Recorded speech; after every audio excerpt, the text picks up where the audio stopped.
Bonsoir à tous, j'espère que vous allez bien. Et aujourd'hui les amis, on est à quelques jours seulement de WWE SummerSlam, the biggest pay-per-view of this summer. Surtout que ce pay-per-view sera organisé comme un WrestleMania.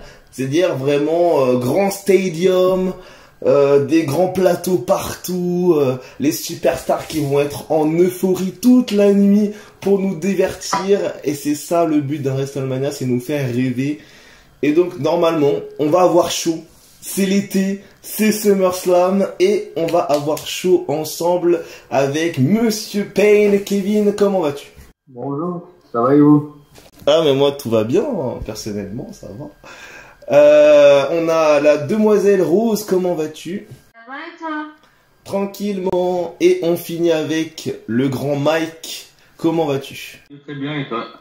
Et ça va très bien. Aujourd'hui on va parler de cette magnifique carte de SummerSlam 2021. D'abord on va énumérer les matchs et ensuite on pronostique avec vous. Donc déjà on a Eva Marie contre Alexa Bliss pour le premier match. Donc ça va probablement arriver en pré-show. Donc le kick-off, tout ça, vous connaissez. Ensuite, on a Damien Priest, qui est le challenger pour le titre des États-Unis.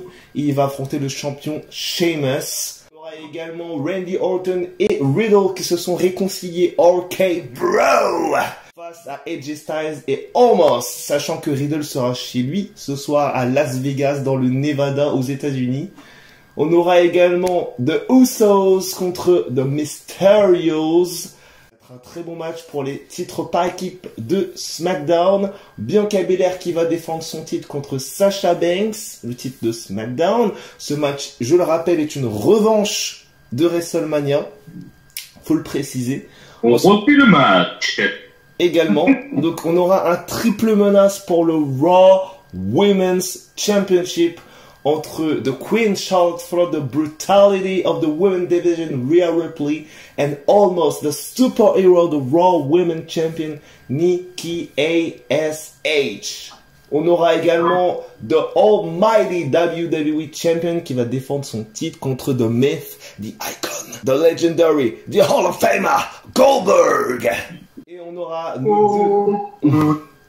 Ça commence.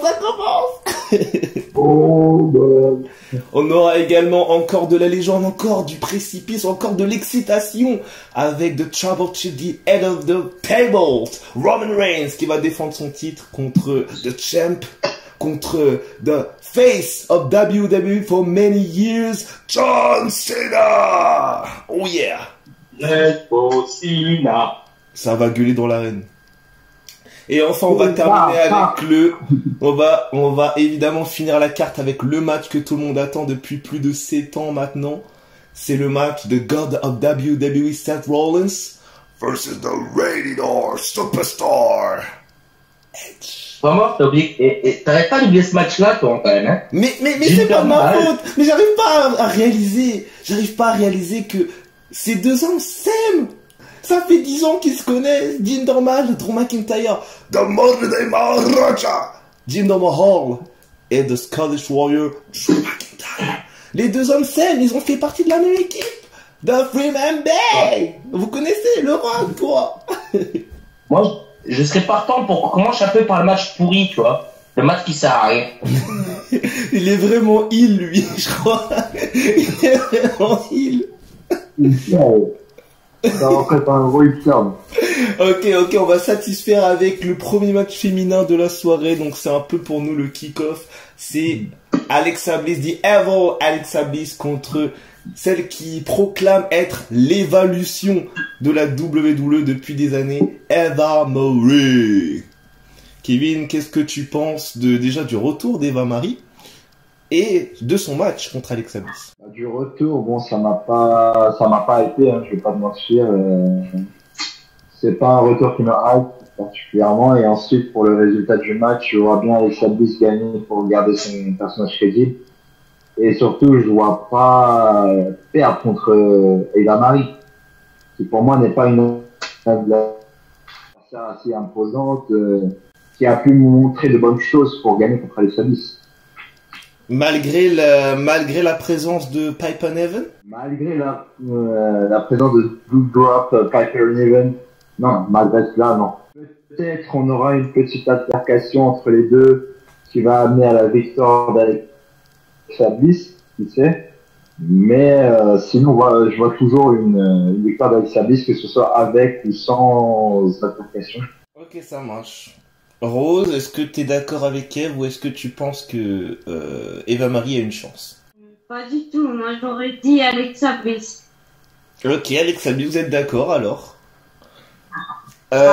Mike, est-ce que t'es d'accord avec les deux?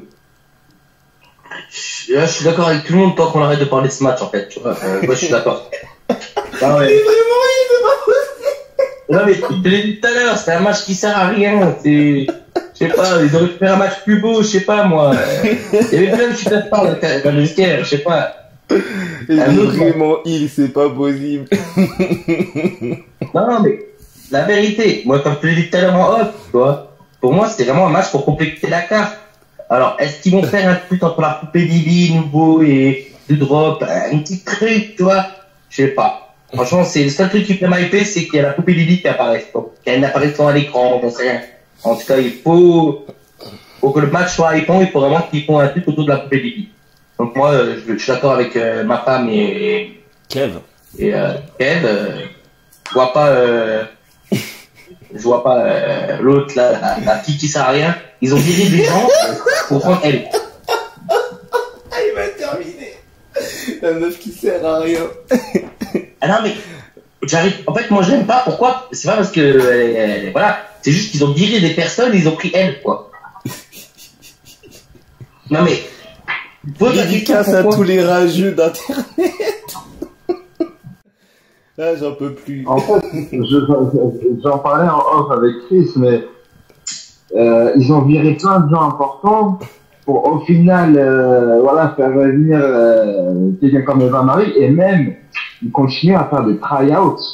J'ai vu le dernier try-out qu'ils ont fait à Las Vegas, mais pourquoi tu veux faire un try-out pour recruter une nouvelle personne? Déjà, cherche à garder les personnes les plus importantes de ta compagnie. Ensuite, si tu veux, viens faire un try-out. Mais déjà, garde les gens les plus importants de ta compagnie, puis va faire ton try-out. Pour faire les choses dans l'ordre. On va pas en parler, mais ça parle de sold out pour la WWE, ça parle de la WWE en vente. Donc c'est vraiment pas bien. C'est vraiment pas bon là, ça sent pas bon. Oui. Je te coupe juste 2 secondes là-dessus, mais sincèrement, aujourd'hui, quel est votre show préféré? Quel est la WWE ou AEW? Moi, je suis désolé, mais plus les jours avancent, plus je me dirige vers la AEW. Ils récupèrent tout. Ils récupèrent tout le monde. C'est l'argent en plus à y prendre pour un Chris Jericho, je sais pas moi, je vais dire contre Sting, qu'un Riddle contre un Randy Orton. Tu vois ce que je veux dire?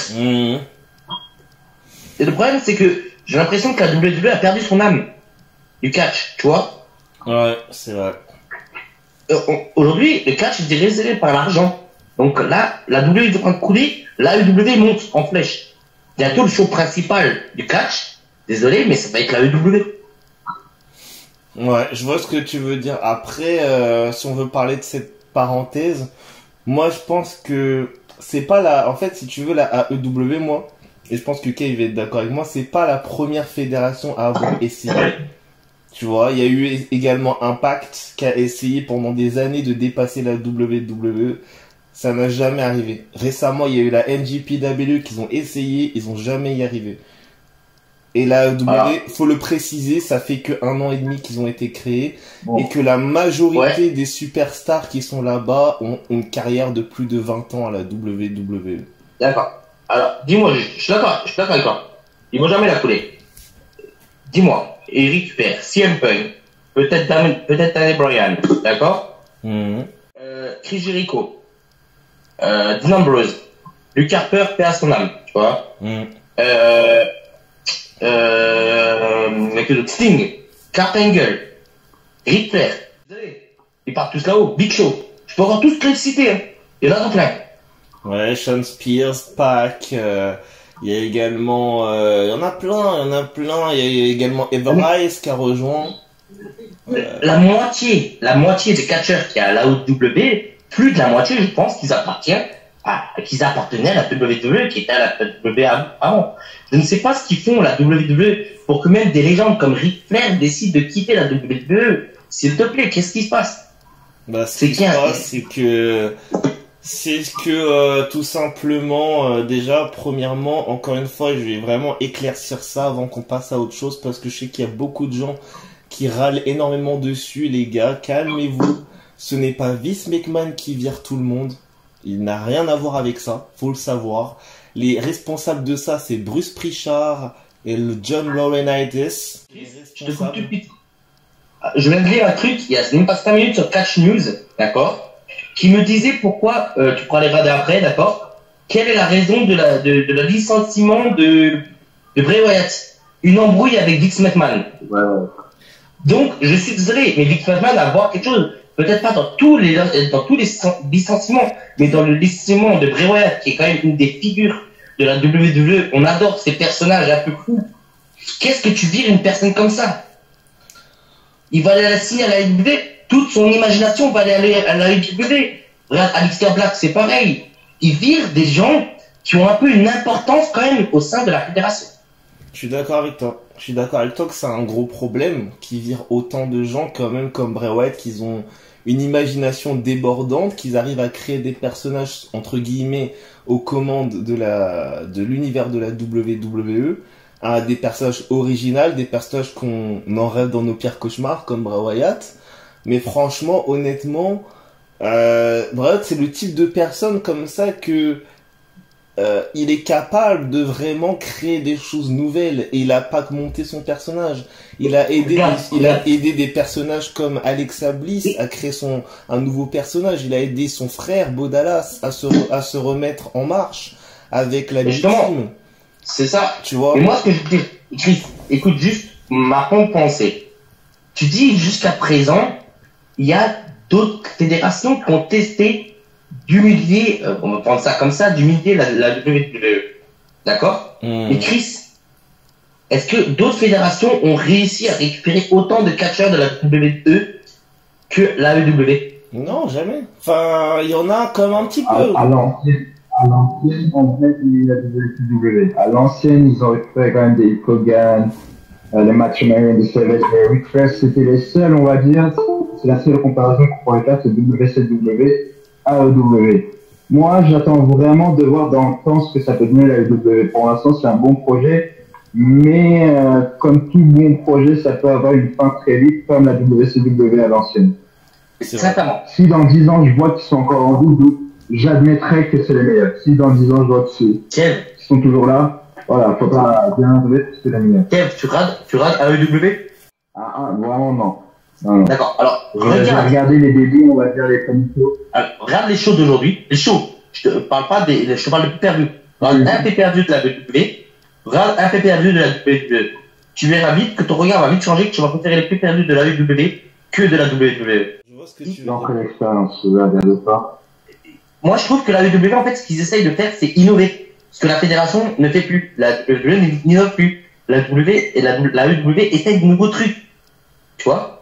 On a fait tout le tour dessus. Je pense qu'on va passer aux autres matchs.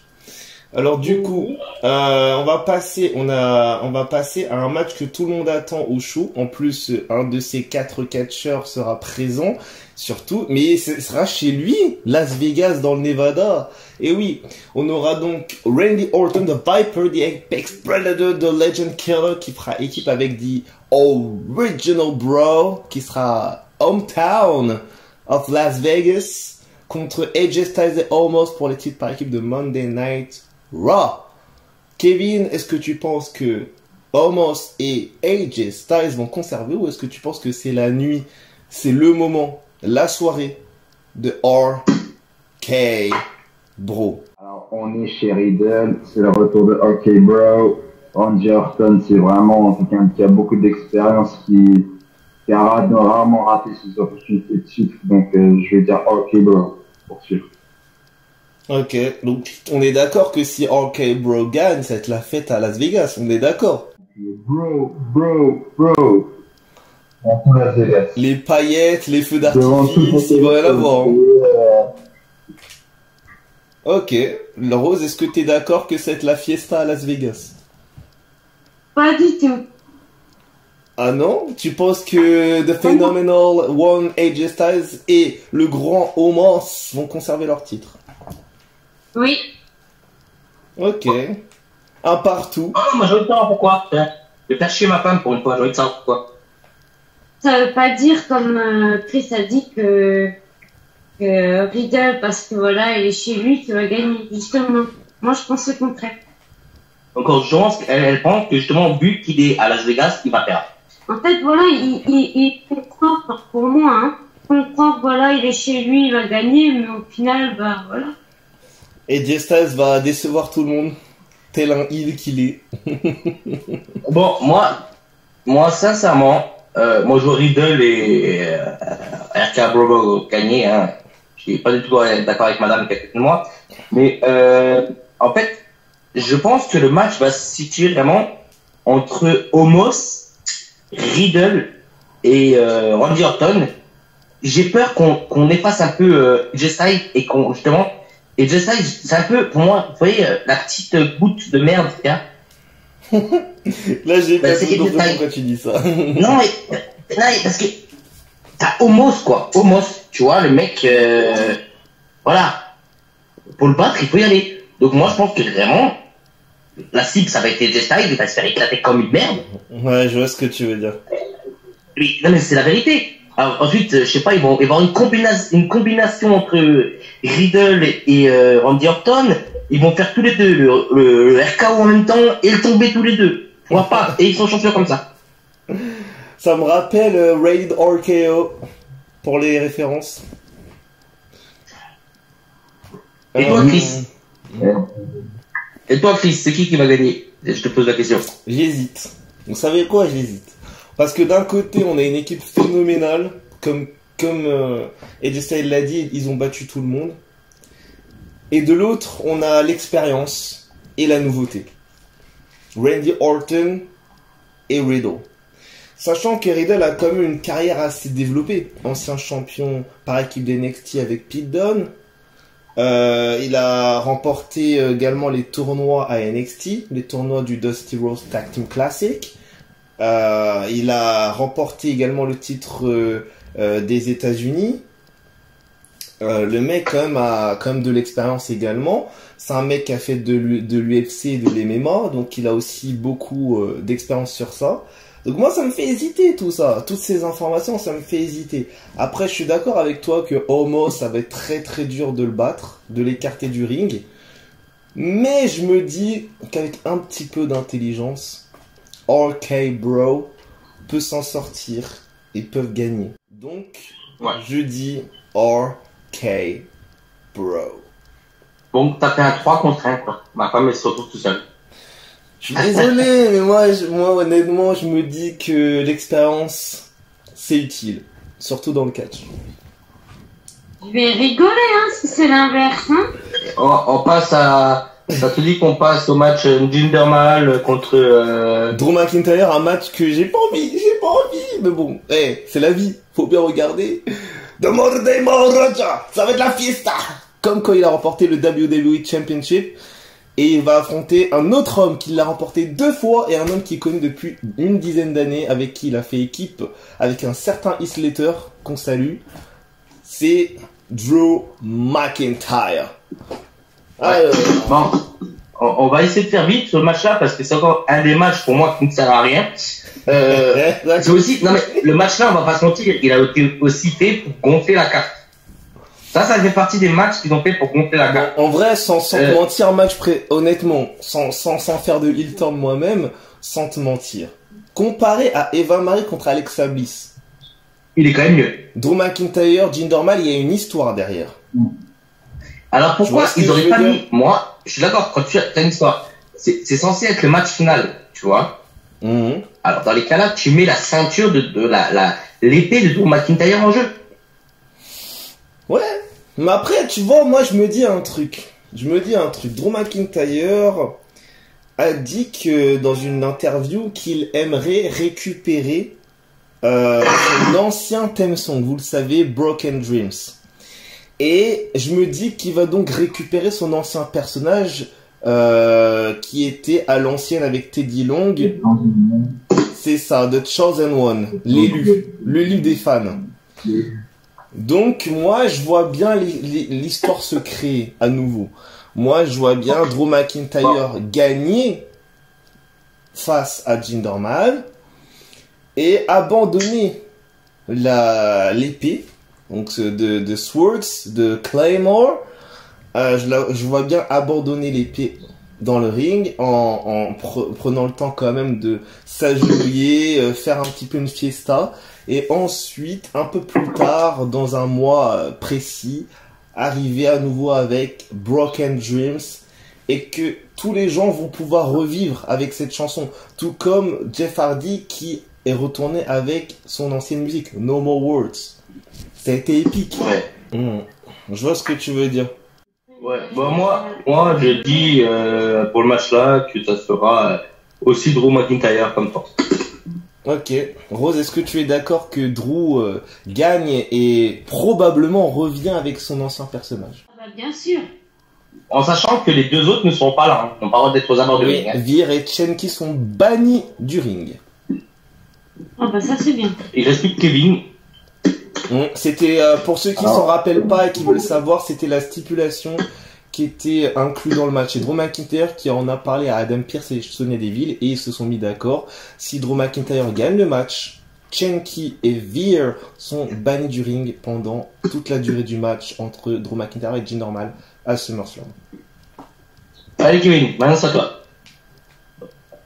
Alors, Drew McIntyre, mais je ne revois pas venir avec son ancien personnage, puisque enfin, t'as dit que c'était l'élu des fans. Non, c'était pas l'élu des fans, c'est les fans. Et c'est ça la différence, c'est que pourquoi il a été élu par ses fans, c'est que certains voyaient en lui celui qui a été champion et être peut-être les visages accompagnés, mais celui qui a été champion, là il est déjà champion. Je le vois bien continuer sur son personnage du Scottish psychopath, tu vois.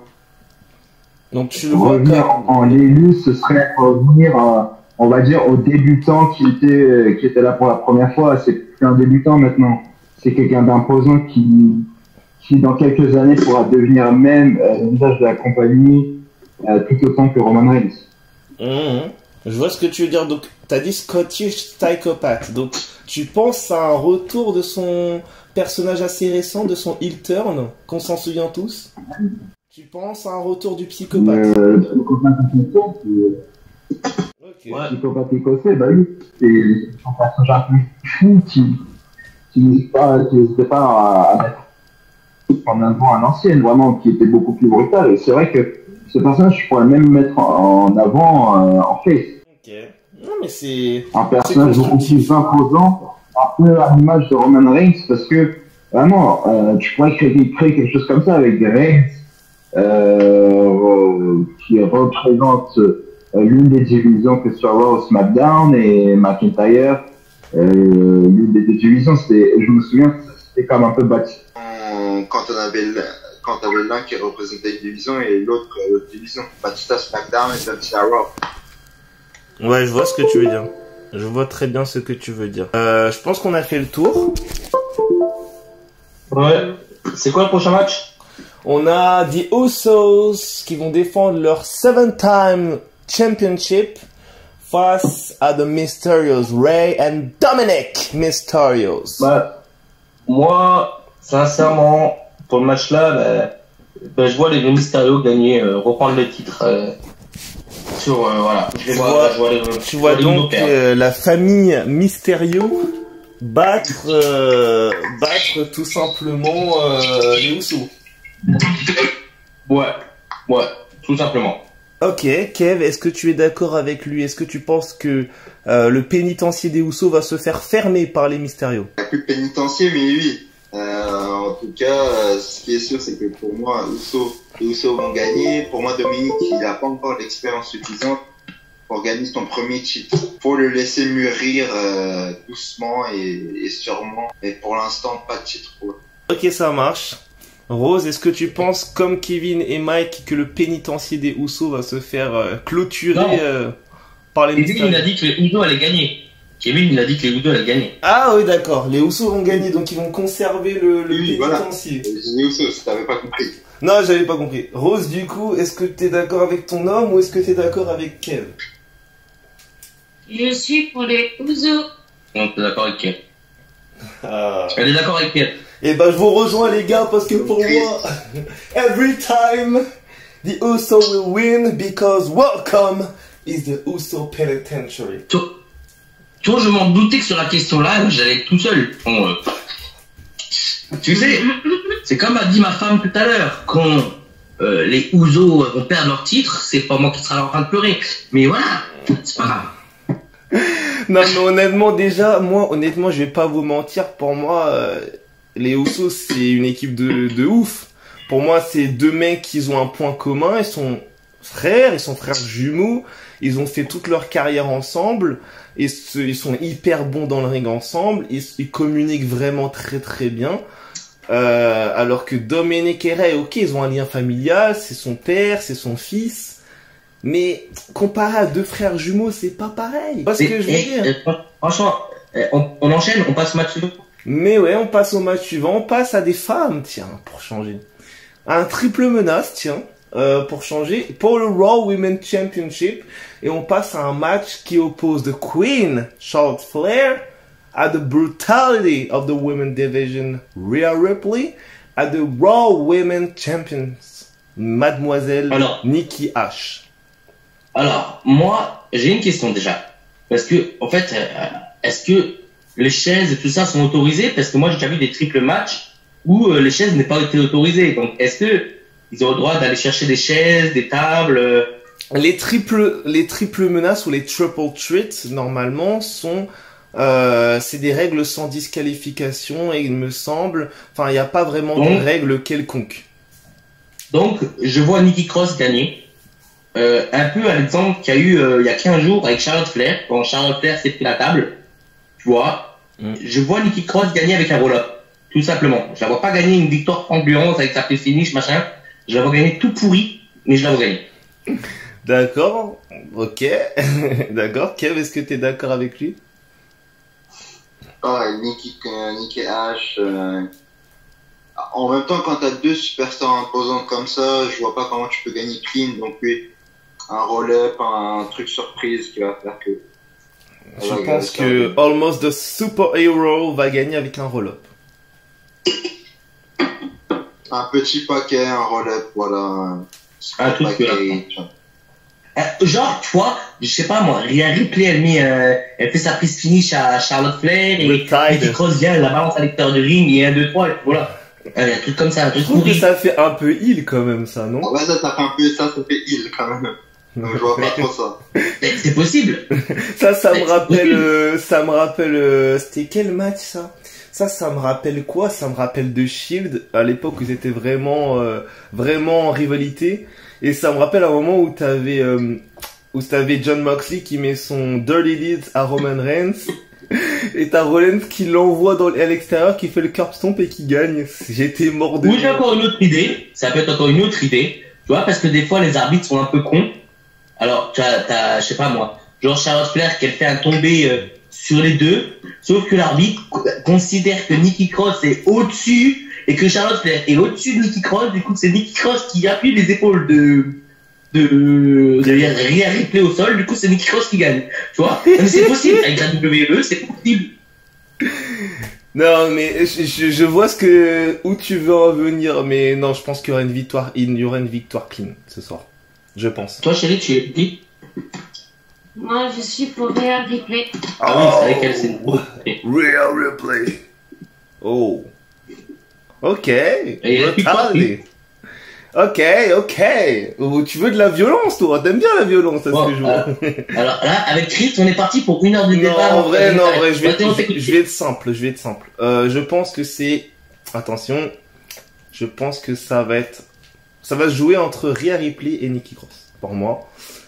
Et je pense que Charlotte, elle va essayer tout simplement de s'imposer entre les deux, sauf que Rhea Ripley va la calmer. Nikki Cross va en profiter, mettre son neckbreaker avec les cordes et va gagner comme ça. Donc, victoire. Bip bip, il l'a fait. Et ASH. bravo, bravo Chris, t'as été lent. Bravo. Je te félicite, bravo. Bravo. Victoire de Nikki ASH. Ensuite, prochain match. Bon, on continue chez les filles, ça te dit? Oui, Y a plus de filles, si? Si, vas-y. si. Je laisse dire.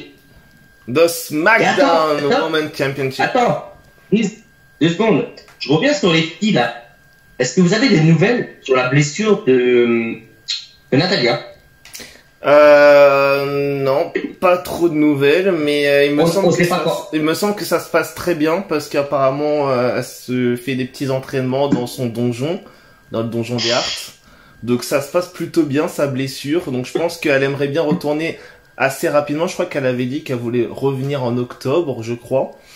Donc ça se passe bien. Du coup, moi, je pense, et j'espère que ça se fera ce soir, que justement la direction de la WWE décide que les titres devront vacants. Ils vont prendre une équipe de Raw, une équipe de SmackDown. Pourquoi pas, pour un peu de fun, rajouter une équipe de la NXT, pour rajouter du fun, hein, bien sûr, et faire un match triple menace pour la ceinture. Ah, c'est sympa déjà premièrement, moi je sais très bien qui va être dans ce triple menace parce que pour moi c'est logique. Déjà SmackDown, ceux qui les ont battus 2 fois, Tegan Nox et Shotzi Blackheart. C'est aussi simple que ça. À Raw, il serait encore là, j'aurais dit les Iconiques parce que c'est des anciennes championnes mais elles sont plus là. Donc je vais dire allez, je pense qu'ils vont les mettre pour rattraper le truc plus tard. Tu veux que le match il se passe où? Il se passe à SummerSlam, on est d'accord? Oui, à SummerSlam, je parle de SummerSlam, week-end. Ok. Donc à Raw, qui on pourrait mettre? Bah, moi je vois qu'une des équipes qui reste encore, hein, je suis désolé, mais c'est Nia Jax Et Shayna Baszler. Shayna Baszler. Pas faux. J'y ai pensé, mais je me suis dit bon, une petite nouveauté, non. Bon, Shayna Baszler, Nia Jax, pas mal. Et Ou Becky Lynch, attends, Becky Lynch, son retour avec une autre catcheuse, je sais pas, moi, tu prends une vieille catcheuse de NXT qui traîne au NXT, qui s'emmerde, tu vois, et tu la mets avec Becky Lynch. Histoire de dire, regardez, c'est le retour de Becky Lynch, elle gagne pas le titre, elle s'en fiche, elle est juste pour faire son comeback, quoi. Oh ouais, pas mal, j'aime bien l'idée. Mais ouais, Shayna Baszler, Nia Jax, Tegan Nox, Shotzi Blackheart, et pour NXT, je dirais pourquoi pas Contezaro, ouais, je sais plus comment aller avec, merde, j'ai le nom, c'est Casey Contezaro, voilà, et sa collègue, que je me souviens à chaque fois plus de son nom. Vous pouvez le marquer dans les commentaires, parce que... Alors attendez, je vais regarder en même temps. Si tu l'as, Kev, dis-moi. Hein. Bref, Chris, là on a changé de sujet, donc c'est plus intéressant. Non, on va juste pour dire, est-ce que vous pensez que les titres vont être défendus ce week-end, Kev? Non, je pense pas. À part peut-être Voilà. un kick-off, mais déjà il y a déjà trop de matchs. Et pourquoi pas faire, juste, il serait capable de Tamina, c'est Tamina, ça, ouais, Natalia, non. Tamina, comment elle s'appelle Oui, Tamina. Tamina défend le titre tout seul contre Shotzi et Nox. Ouais. Et t'as la victoire de Shotzi et Nox, nouvelle championne par équipe. Ok. Bah après, si... Et quand Natalia... non mais écoute, vu qu'il y a la suite de l'histoire, quand Natalia revient en octobre, elle dit écoute, moi j'étais pas là, on a perdu les titres, donc on les a pas vraiment perdu, on veut un autre match, quoi. Ouais, je vois. Mais après, c'est plutôt probable, d'ailleurs. C'est plutôt probable, ce que tu dis. Après... On ne peut pas... en fait, moi je pense juste qu'on ne peut pas laisser les titres par équipe vacants jusqu'en octobre. Oui, il faut des nouvelles championnes, c'est sûr. Moi, comme je t'ai dit, voilà, je pense à NXT, Kaden Carter et Kenzie Catanzaro, Shayna Baszler, Nia Jax, Tegan Nox, Shotzi Blackheart, triple menace, 2-3 brands. Tu fais gagner Tegan Nox et Shotzi Blackheart, vu qu'elles les ont battues 2 fois, c'est logique. Nouvelle championne, et voilà, au moins t'as des championnes qui ont battu logiquement. Alors maintenant, Chris, ouais. tout ton aval et ton autorité, on va passer au prochain match qui est Bianca Belair contre Sasha Banks. C'est clair. Donc, moi, je dis... en fait, je ne sais pas quoi dire pour le match-up. Tout à l'heure, j'ai dit que je disais Bianca Belair. Mais en fait, il y a un problème, c'est que j'avais oublié que elle est plus toute seule. Sasha Banks. Oui, c'est vrai qu'elle a de la compagnie maintenant. J'avais totalement zappé, ça m'est revenu en tête tout à l'heure. Mais donc, si je suis mon instinct de fan, je dirais Bianca Belair parce que c'est une femme que j'adore. Mais si je suis mon instinct de regardeur et de mec qui regarde et qui écoute tout et qui voit un peu tout, je vais dire pour le match là, par dépit, mais je vais dire Sasha Banks, mais avec l'intervention de ses copines. Ben ouais, je pense que tes arguments sont là. Personnellement, de mon choix, je pense que pour moi, entre les deux, Bianca Belair, elle a vraiment prouvé ce qu'elle avait à prouver dans la division. Sasha Banks, c'est une future Hall of Famer pour ce qu'elle a fait. Elle a remporté tous les titres, que ça soit NXT, que ça soit SmackDown, que ça soit Raw. Je pense honnêtement qu'elle fait partie maintenant de ces femmes capables de mettre en avant les nouvelles, comme Becky, comme Charlotte et comme évidemment Bayley. Moi je pense honnêtement que Sasha Banks, je pense qu'il faudrait un petit peu attendre avant de lui donner un nouveau titre. Donc je pense que Bianca Belair va conserver son titre à SummerSlam. Et je pense qu'il faudrait donner une chance à une nouvelle personne. Tu vois. Kev. Donc moi je reste Bianca Belair, qu'elle aide la compagnie ou pas Sasha Banks, je reste sur Bianca Belair. Ça a toujours été une femme très forte avec, on sait son ancienne histoire d'athlète. Vraiment c'est sur ça qu'ils ont construit son personnage. Ouais. C'est the EST of WWE, c'est celle qui est la meilleure en tout, la plus intelligente, la plus forte, la plus athlétique. Donc si tu veux rester sur ce personnage, logiquement, oui, c'est Bianca Belair qui devrait gagner. Voilà. Rose, est-ce que tu restes en confiance avec nous ou est-ce que tu choisis Sasha Banks? Ah non, Bianca Belair. Bianca Belair. Je pense que tout le monde est un peu d'accord dessus. Tout va bien. En fait, je me retrouve à pas seul contre toi. Hein. C'est Rose, comme c'est toi, faut balancer. Ah ben là, ça va. Mais après, ouais, moi en fait, si je donnerais mon avis comme ça, j'aurais dit aussi Bianca Belair, mais le problème, c'est que c'est mon œil de fan, tu vois, qui regarde et qui voit un peu, qui en rate de tourner derrière Bianca Belair, tu vois. C'est ça qui me fait peur, c'est l'histoire avec les deux nanas qui arrivent, soit du jour au lendemain, ils sont amis, tu vois. Je sais pas. Il y a un truc qui se trame, une nouvelle équipe qui se construit. Tu vois, j'ai l'impression que tu vas faire un peu le clan Roman Reigns, mais version fille. Ah non, moi ça me rappelle pas du tout Roman Reigns.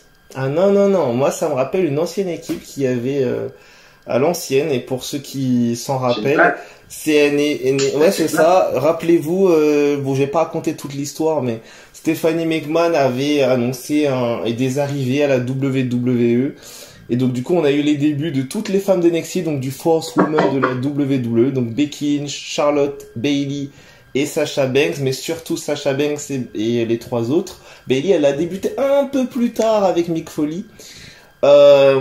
Et du coup, Sasha Banks, elle a fait équipe avec Naomi et Tamina, Team Beautiful and Dangerous, Team Bad.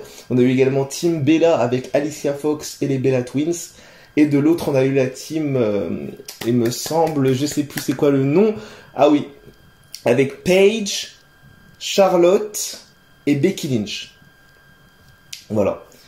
Donc PCB, voilà, PCB. Et donc voilà, donc on a eu trois équipes. Moi, ça me rappelle ça. Et ça me rappelle surtout Team Bad avec Naomi, Tamina et Sasha Banks. Mais là, ça va être la même chose, mais avec Sasha Banks en tant que leader. Chris, c'est pour ça que je te disais, et tu n'as pas écouté ce que je disais, ça me rappelle, donc dans les temps, je te parle dans les temps d'aujourd'hui, je te parle pas d'il y a 15 ans, 20 ans en arrière, je te parle du temps d'aujourd'hui, ça me rappelle le clan Roman Reigns, pourquoi pas créer Sasha Banks avec le titre féminin de Raw et non, de SmackDown, pardon. Et c'est qui les autres Carmella et j'arrive pas, la meuf à Angel, la meuf à Aleister Black là, j'arrive jamais. Zelina Vega. Zelina Vega, tu vois. Gagner le titre par équipe. Voilà, ça ferait un peu les Usos et Roman Reigns d'aujourd'hui, quoi. C'est d'aujourd'hui. Ouais, je vois très bien ce que tu veux dire. Je vois bien ce que tu veux dire. Après, je pense que, en fait, si tu veux, Roman Reigns, c'est sa famille, tu vois. Donc, il va pas enfin, tu vois ce que je veux dire, c'est sa famille, c'est son sang, les Usos. Tu vois ou pas? Oui, c'est pour ça que je dis que c'est du genre de ça. Il faut compter un peu sur ça. Mais après, je trouve que Sasha Banks, elle est moins patiente que Roman Reigns. Tu vois, donc ça veut dire que si l'une des deux foire, ça va mal se finir, cette histoire. Et moi, j'ai pas envie, si tu veux, que, déjà que, bon, Zelina Vega, elle a dû se faire virer de la WWE, elle est revenue. D'ailleurs, elle est revenue pour être avec son homme. Dommage. Mais, je veux dire que, moi, je veux pas que cette histoire foire et qu'il y en a une des trois qui se virait. Tu vois ce que je veux dire? Donc c'est ça que j'ai peur aussi, tu vois. Mais après, je suis complètement hypé par l'histoire du formage d'équipe entre les trois, que les trois soient un bon clan entre les trois. Mais après, connaissant les caractères déjà de Carmella, Zelina Vega et Sasha, je pense honnêtement que cette histoire va mal finir. Ouais, on verra. Écoute, on se dit prochain rendez-vous à ce soir. Tonight. Rendez-vous à 2h du matin ce soir et à 1h du matin demain pour SummerSlam, ce qui va me faire faire 2 nuits blanches d'affilée. Merci la WWE. Mais voilà, sincèrement, on verra ce que ça va donner. Mais pour moi, voilà, c'est pour moi l'histoire est écrite comme ça et peut-être que je me trompe et j'aimerais me tromper sur le coup là.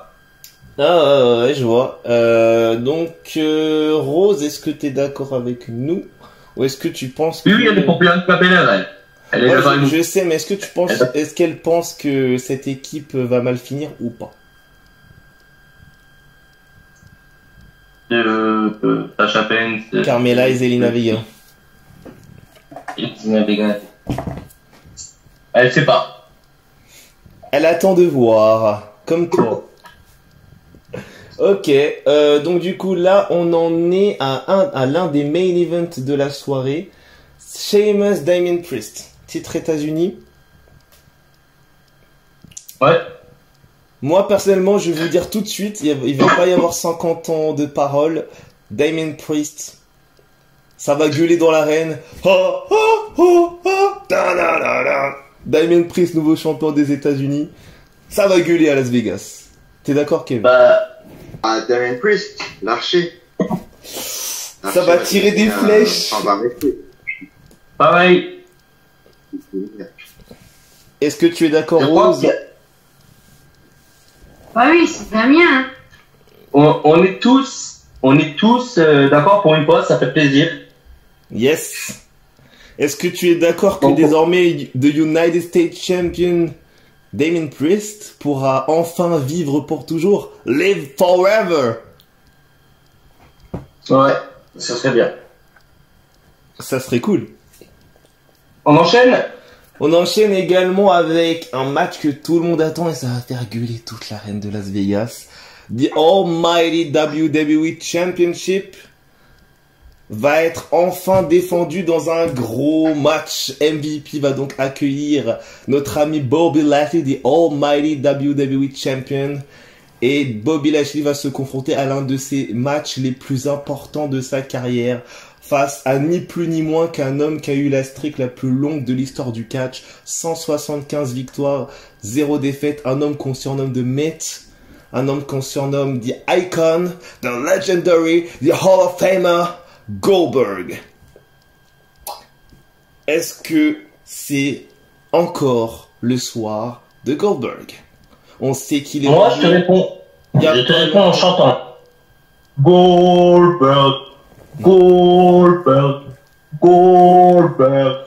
Sachant que ce soir, non seulement c'est l'un de ses soirs préférés, il est à Las Vegas, dans l'une des villes qu'il aime beaucoup, mais surtout qu'il y aura son fils qui sera présent dans l'arène. Monsieur Gage Goldberg, qui sera présent avec sa famille. Donc, ça rajoute quelque chose, tu vois, performer devant ta famille pour un titre important comme le WWE Championship, ça rajoute des choses. Donc, à mon avis simple, moi je pense que Goldberg, pour une histoire de visage, pour une histoire d'argent, pour une histoire de domination, pour moi c'est inductible, y a pas de en fait c'est sûr pour moi que Goldberg va battre Bobby Lashley et devenir WWE Champion again.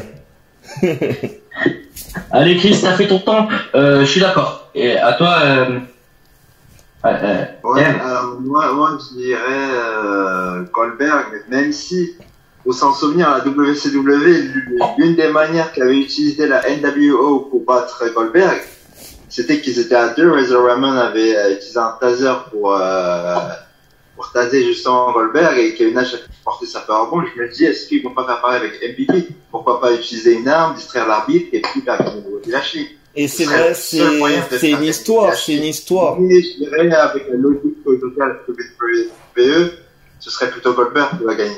C'est vrai. Mais qui sait, peut-être qu'ils vont recréer ces moments-là. Et c'est vrai, on en parlait pendant un certain moment, mais il a raison. Kevin, je tiens à vous le rappeler, c'est une histoire, je l'ai rappelé tout à l'heure, 175 victoires à 0 défaites, sans cette tricherie de la part de la NWO qui, vous savez, est for life. Moi, je pense honnêtement que Goldberg, jusqu'à aujourd'hui, serait toujours invaincu. Personne n'arrivait à le battre à la WCW. Personne. Tu pouvais n'importe qui face à Goldberg. Personne n'arrivait à battre Goldberg. Donc, ils ont dû tricher pour battre Goldberg. Est-ce que ce soir, ça va être la même chose? Est-ce que Bobby Lashley et MVP vont à nouveau tricher? À nouveau? Rose, est-ce que... Pourquoi ce serait pas l'inverse? Pourquoi ce serait pas le fils à Goldberg qui vient de tricher? Est-ce que tu veux dire par là? Est-ce que tu penses que Gage Goldberg fait perdre son père? Il va faire gagner son père. Ah, tu m'as fait peur là. Et justement, regarde, le fils à Goldberg s'en prend à l'extérieur du ring à MVP. Ok. Genre, il lui faut un spear comme son père. Tu vois, un truc comme ça. Oh mon dieu. Ouais. Et là, t'as Lashley qui va aller voir le truc, qui va voir, qui engueule le gamin. T'as Goldberg qui se prépare derrière pour un spear, sa prise finish et il gagne. Pouf, ça y est. Donc tu penses que Gage Goldberg va mettre un spear façon football américain à notre ami MVP, qu'on salue. Et ensuite, Goldberg va se préparer dans le coin pendant que Bobby Lashley va être distrait par cette action. Il va se retourner, gros spear de Goldberg comme on les aime. Et ensuite le jackhammer de Goldberg pour finir le match. Nouveau champion du monde. D'accord, j'aime bien l'idée. Rose, est-ce que t'es d'accord avec ton homme? Pas du tout. Bah dis. Au jour où elle sera d'accord avec moi, elle. Je vais tomber. Ça va partir en conflit familial cette histoire. C'est pour qui toi? Bobby Lashley. Oh, les muscles. Ah bah la puissance. Elle est pour Lashley. Dédicace à Lio Rush qui a lancé ce chant. Ah mais je te jure, je détestais Radero parce que cette musique me restait en tête toute la nuit après. Jure, j'avais le Lashley. Tout ce que je disais, je le disais en mode Lashley. Tu vois, je devenais fou à l'esprit. Franchement, ils l'ont bien trouvé. On peut remercier Lio Rush, qu'on salue évidemment. Bon, ensuite, il reste quoi comme match? Il reste le dernier match que tout le monde attend. Non, il reste deux matchs, pardon. Il reste deux matchs. T'as vu? Il reste encore Roman Reigns finale. Il reste Roman Reigns, Cena et Non, Edge, il a pas dit. Rollins. Alors, on va commencer par Roman Reigns, John Cena. The Trouble Chick. Mais non, on termine par ça. Comme Pas tu ça. veux. Oh, il va se calmer, hein. Le méchant va se calmer. Edge contre Rollins. The Radiator Superstar Edge and the God of Wrestling Seth Rollins. Kevin, ce match on l'attend. On l'attend depuis Edge. plus de 10 ans. Ce Edge. match on l'attend depuis des années. On l'attend depuis des années ce match. Et il est enfin là. Edge, c'est une légende, tu peux pas le faire perdre comme ça. C'est Edge qui va gagner. C'est sûr. Et Toi pourquoi du pas coup. avoir un match retour soit SummerSlam 2022, soit à WrestleMania. Mhm. Donc Mais, tu penses que Edge. c'est The Radiator Superstar qui va gagner. C'est ça. The Radiator Superstar, the ultimate opportunist Yep. Edge. Yes. Est-ce que tu es d'accord avec lui, Rose? Moi, j'ai un petit souci. Ah. Qu'est-ce que c'est quoi ton souci? Je les aime aucun des deux, c'est ça le problème. Ah, t'aimes aucun des deux? Donc elle utilise un joker, elle ne veut pas donner de réponse sur le match-là. D'accord, mais en fait, si on parle, je pense que c'est mieux que tu donnes quand même un pronostic, mais genre, tu penses honnêtement que si je te dis que Edge est une légende du catch, c'est un homme qui, Oui, t'inquiète pas, ça je le sais. Hein, Alors, ce mec juste s'est une des deux battu. catchs. Ce mec s'est battu pour revenir le plus vite possible. Il a pris plus de 9 ans pour revenir de sa blessure de la nuque. D'après toi, qui va gagner? C'est ça, qui va gagner d'après Et toi? donc t'as une légende contre un vantard qui aime bien dire que c'est un dieu. Voilà. Voilà, bah c'est ça, c'est le problème, c'est putain. Rollins. Ah, tu penses que Seth Rollins va faire ce qu'il a dit à 7 ans. C'est-à-dire qu'il va enfin briser la nuque de Edge. Ce qu'il le rêve depuis 7 ans. Je suis pas au courant, mais ouais, ce serait cool. Ouais, vite fait, je vais raconter l'histoire. En gros, le Big Show était là, il a tenu Edge sur la mallette. Rollins, il a menacé John Cena s'il faisait pas faire retourner l'autorité.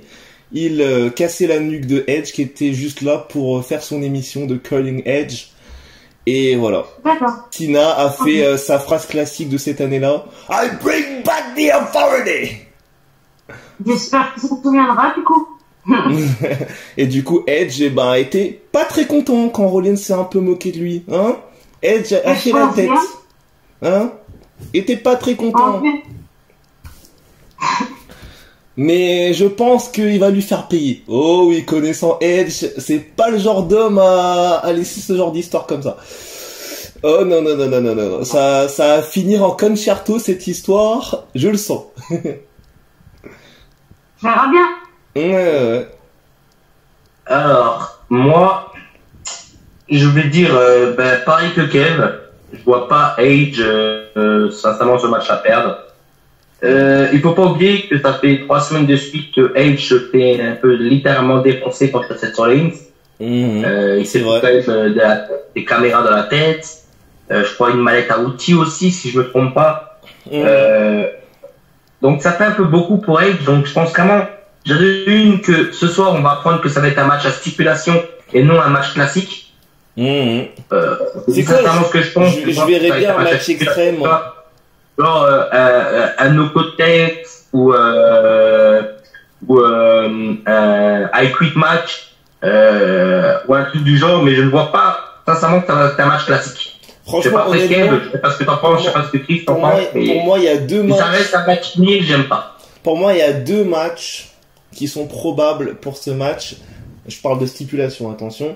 Pour moi, il y a 2 matchs qui seront franchement énormes pour ce match et qui vont être magnifiquement faits par les deux parce que Rollins et Edge travaillent super bien. Ça tout le monde le sait. Moi, je pense qu'il y a 2 matchs. Premier match, je pense au I Quit match. Parce que pour moi, ça peut vraiment être sympathique. Les deux sont des experts niveau soumission.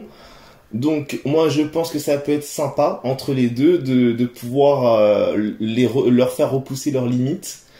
Et, ou sinon, si tu veux vraiment faire plaisir à tout le monde et faire remémorer des histoires à tout le monde dans leur tête, tu les mets dans un TLC avec en haut un contrat. Et le contrat stipule que le gagnant de ce match affrontera Roman Reigns quand il veut, où il veut, à l'heure qu'il veut, dans n'importe quel pay-per-view qu'il veut. Et voilà. C'est aussi simple que ça. Ouais. Oh, ouais. Alors, Bon, écoute, I quit, je suis pas trop d'accord, c'est plutôt la stipulation, on va dire, préférée de John Cena. Donc, je dirais plutôt soit un Last Man Standing, et le deuxième, je suis d'accord, Chelsea. Parce que Edge, il a été impliqué dans pas mal de Last Man Standing, donc il doit avoir de l'expérience dans ce genre de match. Et surtout, Chelsea, c'est un peu le père fondateur de cette stipulation. C'est assez Ouais. ouais, il en fait partie avec les Hardy Boys et Dudley Boys. Ouais, ouais, mais est-ce que, Mm. après, est-ce qu'il faut penser aussi à la santé d'Age? De ce qu'on dit, c'est vrai qu'on ne pense pas. Mais est-ce que la santé d'Age suffira à ce qu'il puisse faire ces genres de matchs? Il est encore, tu vois, il est plus tout jeune. C'est vrai que quand on pense à sa santé, tu te dis que c'est un peu très compliqué pour lui de faire des matchs extrêmes, sachant qu'il en a fait quasiment toute sa vie. Mais je pense que Edge, c'est le genre de mec qui est passionné, c'est le genre de mec qui a fait l'impossible. Le mec s'est relevé après 9 ans d'une blessure de la nuque et que tous les médecins lui disaient le catch pour toi c'est mort. Tu vois, tous les médecins de la WWE et dans le monde entier lui disaient Edge, le catch pour toi c'est fini. Et lui, il s'est battu corps et âme, nuit et jour pour revenir en action. Et il a réussi. En fait, ouais, je voudrais rajouter un truc, c'est que les matchs extrêmes, souvent les matchs sans disqualification, c'est souvent les matchs les plus faciles à aborder. Et on se rend pas compte, mais c'est une question qu'on avait posée, je me rappelle, avec Dylan à une légende du catch qui a été d'ailleurs un des formateurs de Edge, c'est Joe E. Legend. On salue, on te salue Joe, on te salue. Voilà, on lui avait posé la question, quel genre de match est le plus facile? Et il nous avait répondu, tous les matchs sans disqualification sont les plus faciles parce que t'as juste à faire quoi? Tu prends une arme, tu frappes la personne et à la fin, tu fais ton finish, c'est fini. Et en fait, pour Edge, je pense que ça l'arrange. C'est l'un des matchs les plus faciles parce que construire un match normal, c'est dur. C'est ce qu'il y a de plus compliqué. C'est dur parce qu'il y a tellement de choses à prendre en compte. Tu prends des chaises, tu prends des tables et le tour est joué et après tu finis par ton finish. Il y a tellement, en fait, dans un match classique, ce qu'il faut savoir, les gars, parce que je sais qu'il y a beaucoup de gens qui croient que c'est facile de créer un match. Non, non, non. C'est facile quand on est fan, mais quand je vous assure que, étant moi-même avec Kev entraîné, je vous assure que créer un match, c'est très dur. Parce qu'il y a tellement de choses à prendre en compte entre le personnage, entre les moves classiques qu'il faut faire, entre la mise en garde, entre la stipulation s'il y en a une, entre les coachs. Enfin, il y a tellement... une histoire. Il y a tellement de choses à prendre en compte que c'est très dur de créer quelque chose. Mais... On passe au match suivant. Mais le match suivant, c'est le main event. C'est le dernier match. C'est le match que tout le monde attend. C'est le match où on va se poser plein de questions pendant tout le match. C'est... Est-ce que John Cena va gagner? Oh oui, 17 champions. Ouais. Ou est-ce que Roman Reigns va le calmer et il va faire pleurer tous les fans de John Cena? Voilà, c'est ça les questions qu'on va se poser. Ça tombe bien. Chris, tu me lances la perche, alors on va passer au dernier match. On a d'un côté le visage de la WWE depuis des années, John Cena, un homme qui... Dès qu'il rentre dans l'arène, le chant commence. Il a même pas posé le pied dans le ring que le mec, on entend déjà Let's Go Cena, Cena Sucks. Le mec n'a même pas catché que le mec, juste sa musique, elle retentit. T'as tous les fans qui sont debout. Parce qu'ils savent la carrière qu'a Cena. Et en face de lui, il y a un homme qui a commencé par des insultes. Il a commencé à construire un personnage pour faire fermer des gueules. Roman Reigns, il a fait fermer des gueules. Roman Reigns, son personnage actuel, est l'un des personnages les plus importants, si ce n'est le personnage le plus important actuellement à la WWE. The Tribal Chief, the Head of the Table, the Head of the Table. Et je crois qu'il va me frapper Roman Reigns. Voilà. Roman Reigns, Cena, Roman Reigns. Je vais laisser ma femme parler en première parce que elle doit faire un truc. Le titre universel, mais attention, avant de finir de parler, de laisser parler ta femme, il y a un truc qu'on a oublié. C'est qu'il y a toujours la mallette qui est en jeu. Biggie a toujours sa mallette. Non, je te coupe tout de suite. Non, laisse-moi. Je te coupe tout de suite. pour l'instant, Piggy n'a plus sa mallette. Oui, on sait très bien, il y a un voleur qui lui a volé sa mallette. Donc, moi, maintenant que tu me lances là-dessus, donc, on va déjà laisser, s'il te plaît, Rose dire sa réponse. Oh oui. Roman Reigns ou Cena? Roman Reigns. Oh oui. J'adore cette réponse. Donc voilà, c'est fait. Maintenant, je vais enchaîner sur ce que je voulais dire. Oui. Je suis d'accord avec toi. Il y a la mallette.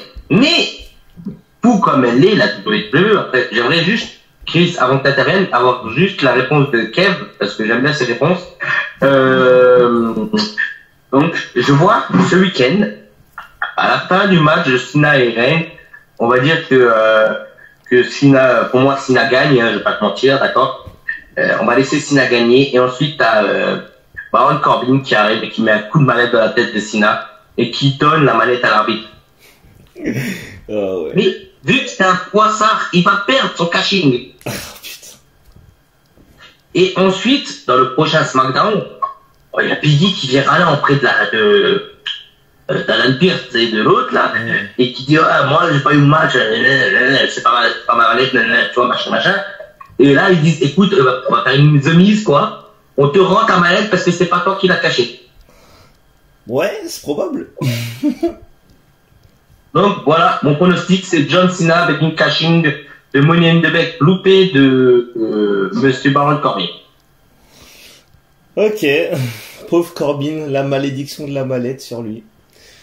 C'est pas la première fois qu'il tente de cacher une mallette. La première fois, il avait vraiment gagné la mallette.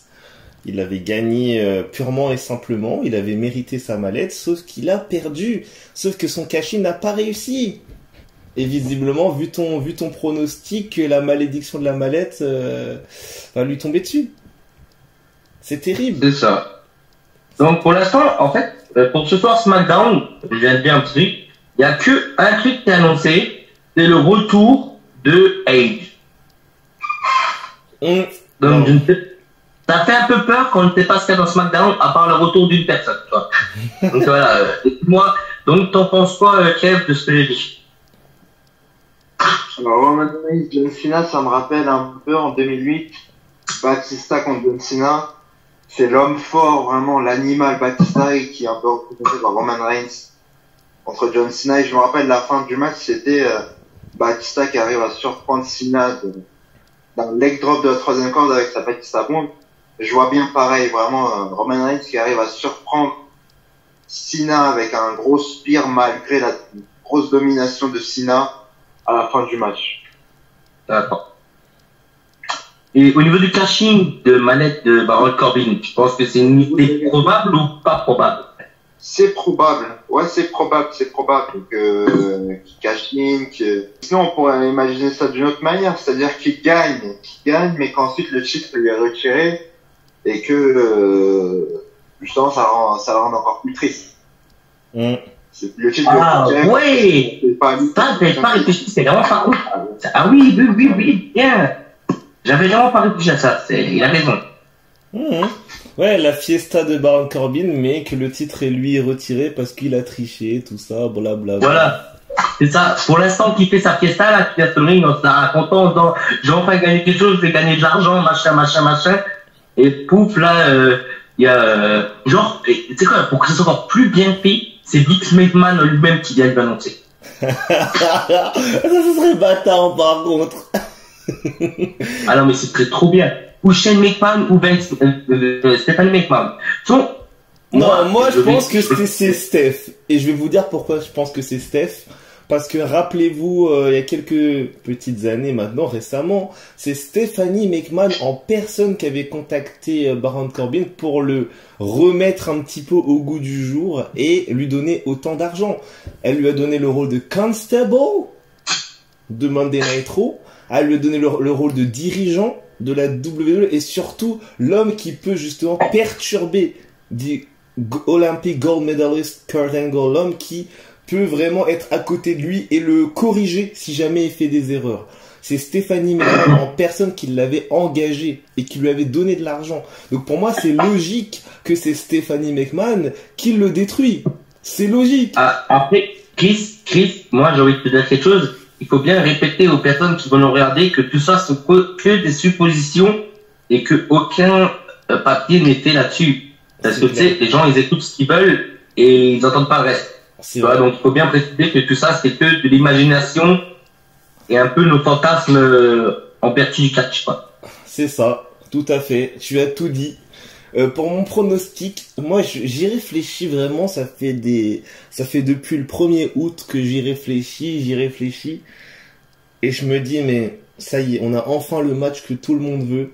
On a enfin la situation que tout le monde veut. Est-ce que John Cena va enfin dépasser Ric Flair avec ses 17 titres mondiaux, ou est-ce que Roman Reigns va détruire les rêves de tout le monde?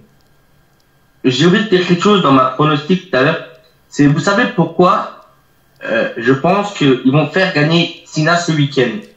Et ça, c'est que, alors je vais le dire avant de donner ma réponse, avant de dire pourquoi, c'est mon avis personnel, ça ne concerne que moi, ce que je vais dire là, donc ça ne concerne pas Chris et ça compte pas Kev, et surtout je n'ai lu aucun papier là-dessus. Je pense juste que c'est une histoire de vengeance envers Ric Flair. Ouais. Parce que Ric Flair est parti de la WWE pour aller rejoindre son beau-fils, Angel Garza.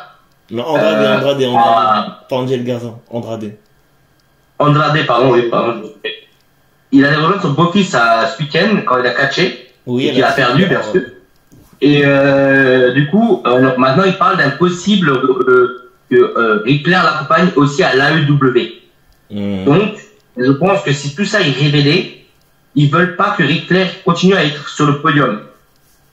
Tu vois ce que je veux dire? Parce qu'il y a un peu une rivalité entre la WWE et la AEW, on est d'accord. Grosse rivalité, ouais. Donc, voilà pourquoi je dis Cena, justement, c'est aussi un peu que ça. Je pense que la WWE, c'est une façon de dire, bah, tiens, tu nous as niqué, ben on va te niquer à notre tour. Je vois ce que après, tu veux. Voilà. Je voudrais juste savoir, parce que j'ai vu la tête de Kev, la Kev, t'en penses quoi? J'ai vraiment vu ta tête, j'ai vraiment envie de savoir ce que t'en penses. Vince McMahon, on le connaît, il est très rancunier. Ouais, Il est très expressif, ouais. Très rancunier, très expressif. Donc, tu penses que c'est possible? C'est possible, c'est possible. C'est vraiment possible. Mais je me dis que, en même temps, en ayant vu Bret Hart faire ça Bret Hart a déjà fait ça plusieurs fois. Je me rappelle que sur la WCW, lorsqu'il avait trahi McMahon pour aller à la WCW, en allant à la W, ça n'a pas empêché Natalia de remporter des titres jusqu'à aujourd'hui. Donc, d'accord. C'est une possibilité, mais après c'est. Oui, mais là il y a une ceinture à rattraper. Il y a qu'une ceinture à faire. Tu vois, il peut très bien. Regarde, je te donne un exemple. Il peut très bien lui faire gagner la ceinture demain pour que vendredi prochain, Roman Reigns récupère sa ceinture. C'est possible. Sur un rematch, tu vois. Ça serait con, Ouais. mais bon. Ça serait con. Mais ils l'ont déjà fait avec Charlotte Flair plusieurs fois. Ça me rappelle Charlotte qui avait perdu contre Bayley pour la regagner 5 jours après à SmackDown, le titre féminin. Moi, je vous dis, avec la WWE, que ce soit WWE, AEW ou n'importe quelle fédération de catch, on ne sait jamais à quoi s'en tenir. On a beau voir des choses, à la dernière minute, il y a toujours des changements de programme. C'est vrai. Ça peut arriver sur des blessures, ça peut arriver sur n'importe quoi, on sait. C'est vrai. Ben moi, en fait, comme j'ai dit, je me pose vraiment des questions, mais je pense que pour des raisons simples, je pense que c'est Roman Reigns qui va gagner ce match. Pour des raisons très simples. Donc j'ai des faits réels. Je veux savoir. J'ai des faits réels. Je vais faire le journaliste. Pourquoi, monsieur? J'ai des faits réels. Premièrement, premier fait réel qui existe vraiment, John Cena n'est plus vraiment catcheur. Il est catcheur à temps partiel. Il est part-timer. Vous voyez ce que je veux dire? Donc c'est pour ça que je pense que déjà il va gagner. Parce que John Cena a beaucoup de films à enregistrer. Il a une carrière d'acteur qui est en train de arriver à son apogée. Il a beaucoup de films qui arrivent. Il peut pas se permettre de rester. Donc il va pas pouvoir garder son titre énormément longtemps. Donc pour moi je pense que ça sert à rien d'avoir John Cena pendant 300 jours s'il peut rester que à peine 100 jours. Donc Pour moi, je pense que même si c'est incroyable d'avoir Cena, il va pouvoir faire débuter des catcheurs. Ça on connaît. Il l'a déjà fait avec Neville, avec Bo Dallas, avec Kevin Owens, et on en passe et des meilleurs. Mais honnêtement, je pense que aujourd'hui, John Cena, il arrive à la fin de sa carrière, tout comme Rey Mysterio, même s'il est toujours pas prêt à prendre sa retraite, les deux d'ailleurs. Mais je pense que ça va arriver. Je pense que Roman Reigns, déjà, Vince McMahon, deuxième raison, le voit comme le visage de la WWE, le voit comme le futur patron de la compagnie. Chris, je vais faire un peu le casse-couille. Là, je suis pas du tout d'accord avec toi. Parce que, tu dis, il est trop vieux, machin, la WWE, c'est Roman Reigns, sa tête d'affiche. Mais tu peux pas effacer John Cena comme ça. Non, je l'ai fait. Je vais te donner un exemple. Tu vas pas faire revenir John Cena pour qu'il perde. Ça ferait 2 fois qu'il revient pour perdre. Tu dis oui, c'est plus un vrai catcheur. Mais là, pour l'instant, ça fait quand même 3 semaines qu'il est là et tout le monde qu'il est là. Il catch, ok, il catch, mais les caméras sont pas là, mais il catch à côté. Donc, je suis désolé, John Cena redevient à part entière pour le moment à la WWE. Il a fait 4 films, il a dit que pour l'instant, il avait une pause je crois, de 2-3 mois. Donc, ça se trouve, pendant les 2-3 prochains mois, on va le voir à la WWE. Quel âge a Kurt Angle? Il va recatcher à la AEW. Quel âge a Big Show? Quel âge a Sting? Tu vois ce que je veux dire? C'est pas une question d'âge, c'est une question de volonté. Je te rejoins sur ça, je suis tout à fait d'accord avec toi. Après, je me dis que, tu vois, le problème c'est que pour rejoindre ce que tu dis, Sting, Kurt Angle, les mecs que t'as dit, ils ont pas de contrat avec Hollywood. Sauf que Batista et John Cena ont un contrat avec Hollywood. Ils peuvent pas se permettre d'effacer Hollywood comme ça. Tu vois ce que je veux dire? Et le compte. Moi, je te dis honnêtement, non, mais je suis tout à fait d'accord avec toi sur le fait qu'ils vont pas faire revenir John Cena pour rien. Ça, je suis tout à fait d'accord avec toi. C'est indéniable. Ils vont pas le faire revenir pour rien. Après, moi, je sais que ça parle beaucoup d'un retour du Rock. Vous voyez ce que je veux dire, de Dwayne Johnson? Et qui se confirme qui se confirme jour par jour, de plus en plus. On sait que Dwayne Johnson se filme beaucoup sur Instagram en train de faire des vidéos de muscles. Donc, c'est-à-dire qu'il s'entraîne à nouveau. Je vais juste te demander maintenant ta réponse définitive. La question est simple. T'as un nom à donner. Roman Reigns ou John Cena? C'est dur. T'as un nom. T'as juste un nom à donner. C'est comme avec Rose tout à l'heure, elle ne savait pas. Elle a dit un nom. Maintenant, on te demande un nom. Au pire, tu peux dire, je décide de pas me prononcer, et tu te prononces pas. Non, je vais me prononcer, mais t'inquiète. Tu peux décider aussi qu'il y a un no contact. Que les deux sont disqualifiés ou qu'il y en a un des deux qui va être disqualifié. Non, il va y avoir. Je sais pas, moi, une gifle de Polyman sur John Cena. Il va y avoir un gagnant, c'est sûr. Et pour moi, ça va être Roman Reigns. Ok. Head of the table, the Trouble Chief. Pour moi, il va conserver le titre. Et moi, je pense pourquoi? Parce que, si vous voulez, John Cena, l'année dernière, a eu une altercation avec la version face de Roman Reigns. Et il l'a clashé comme jamais. En lui disant que c'était un homme qui ne faisait rien. Un homme qui dit posséder la WWE sur son territoire. Qui dit que la WWE c'est sa yard, c'est son territoire à lui. Sauf qu'il ne faut rien. Il lui a dit en clair que lui étant part-timer, il fait mieux le travail de Roman Reigns à temps partiel alors que lui il est à temps plein. Tu vois ce que je veux dire? Et aujourd'hui, après ça, Roman Reigns devient à temps plein l'homme dominant de SmackDown. Et moi, ce serait pour moi l'occasion de faire que Roman Reigns prouve à John Cena qu'il est meilleur que lui à plein temps. Que John Cena. Je suis d'accord avec toi. Maintenant, je voudrais juste savoir ce que en pense ta famille Kev, parce qu'il a pas eu beaucoup la parole. Ouais. Alors, franchement, je vois bien Roman Reigns gagner pour lui donner encore plus de puissance, pour pour lui montrer vraiment qu'il est plus imposant. Tout comme Lashley avec Goldberg. John Cena pour un cours plutôt pour un règne plutôt court. Et je vois pas l'intérêt, quoi. John Cena, c'est bon, on sait que c'est celui qui a été 16 fois champion. Ok, il veut lui faire battre son record. Pas besoin, franchement. Je vois ce qu'ils veulent faire les gens, enfin. Moi, je pose une question. Il arrivera à battre son record, mais il n'a pas besoin de battre son record pour savoir que c'est l'un des plus grands. Moi, j'ai une question pour Chris et j'ai une question pour Kel, d'accord? Si vous ne voyez pas John Cena gagner ce week-end, sincèrement, pour battre le record, vous le voyez quand? Bah déjà, pour moi, actuellement à SmackDown, pour moi, et même dans le monde, même à Raw, même à NXT, pour moi, il y a que 3 hommes aujourd'hui qui sont capables de dire je peux battre Roman Reigns. Non, t'as pas compris. Il a pas compris ma question.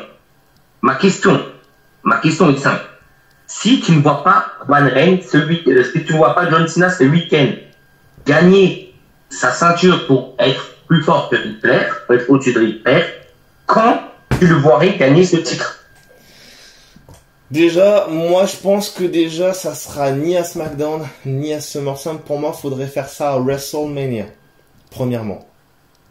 Deuxièmement. Donc il faut encore attendre un an. Oui. Deuxièmement, faudrait un adversaire imposant, un mec qui a une histoire avec John Cena. Et quand je parle d'histoire, je parle pas d'histoire minable à la con.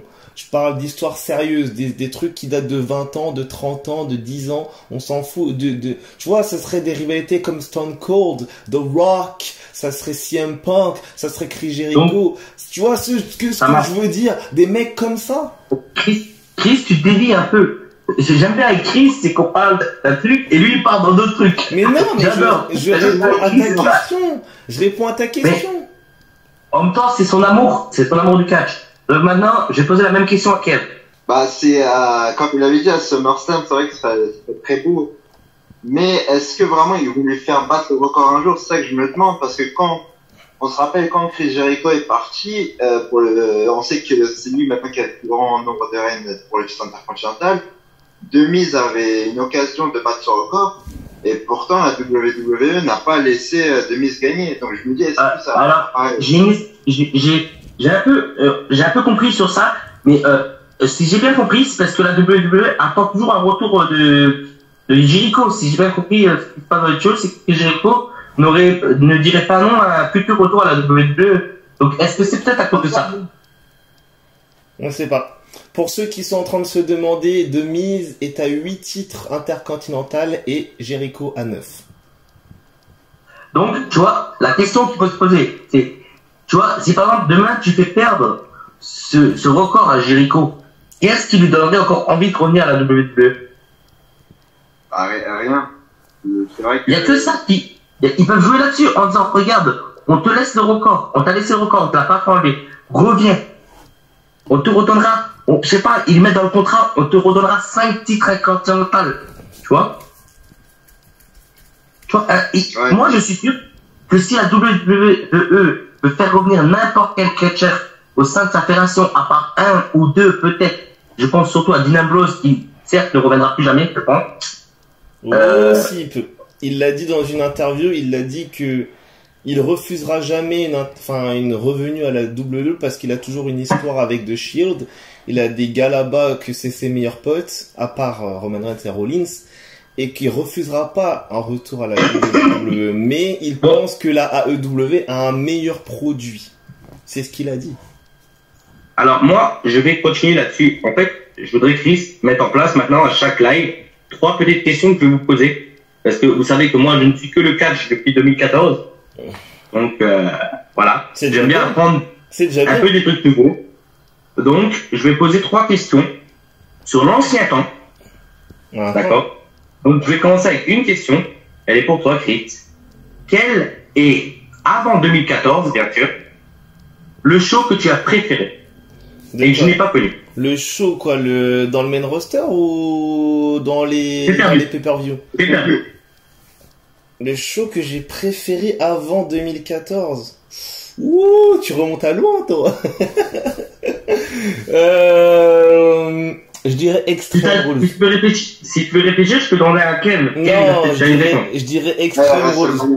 Moi, je dirais... WrestleMania 24, je me rappelle encore du match légendaire entre Shawn Michaels et Ric Flair, avec Ric Flair qui prend sa retraite à ce moment-là et Shawn Michaels qui lui met son switch de musique avec son fameux I'm Sorry.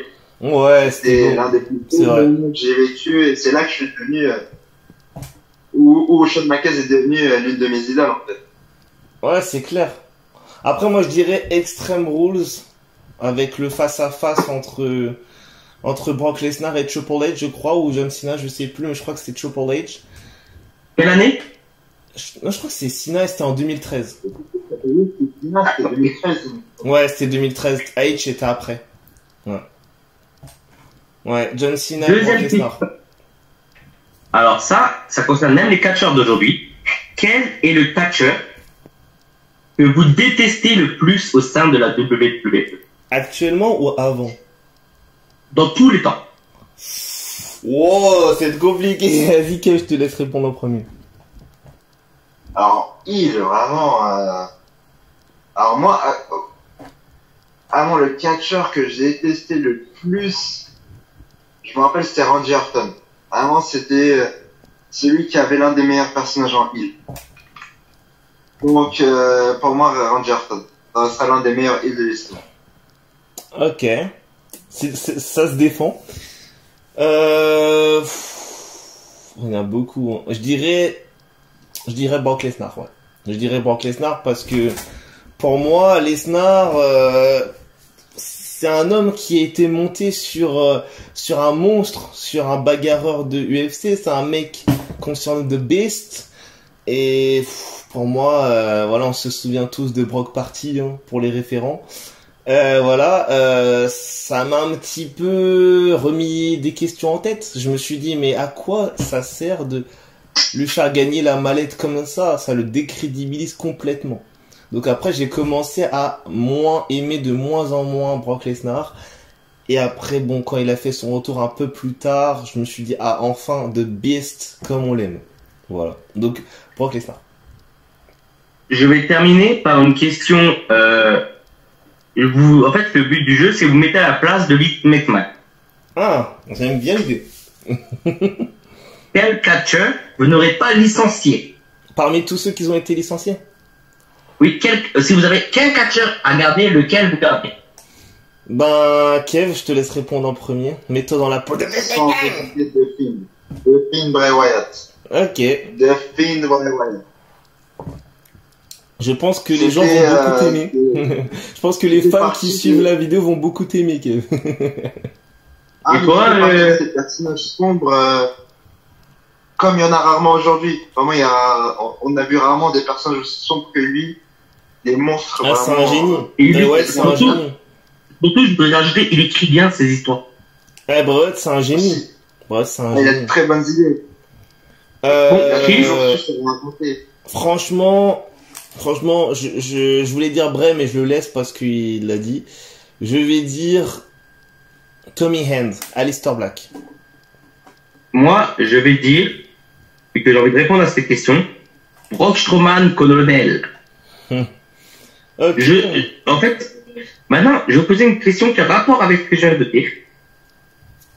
Pourquoi? Quel est le catcheur aujourd'hui qui peut remplacer un Braun Strowman ou un Bray Wyatt ou encore un comment il s'appelle l'autre là qui est à côté qui quand il était enfant il était violent là.